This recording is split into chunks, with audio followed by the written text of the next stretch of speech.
নমস্কার, আপনারা দেখছেন সময় কলকাতা। সময় নিউজ নিয়ে রয়েছে আমি সৈকত। চোখ রাখবো বিস্তারিত খবরে। মেসির অনুষ্ঠানে যুব ভারতীতে তাণ্ডব, স্টেডিয়ামে দর্শক থেকে হামলাকারী, যুব ভারতী কাণ্ডে একের পর এক গ্রেপ্তারি। যুব ভারতীতে বিশৃঙ্খলা ও ভাঙচুরের অভিযোগে গ্রেপ্তার আরও এক যুবক।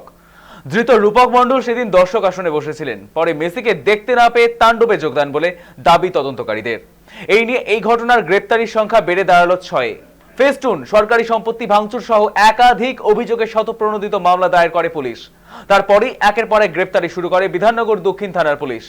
ধৃতদের নাম শুভ্রপ্রতিম দে, গৌরব বসু, সুদেব দাস, সঞ্জয় দাস, অভিজিৎ দাস।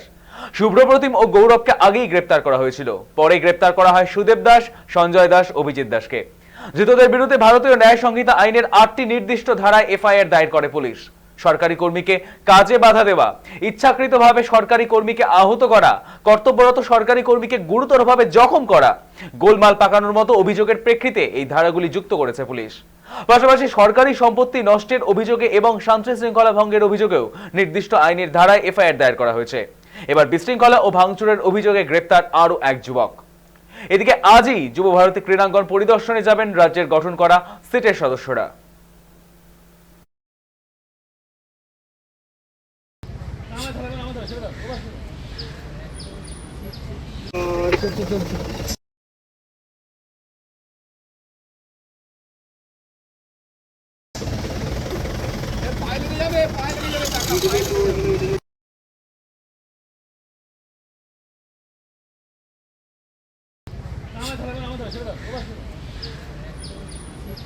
Is here.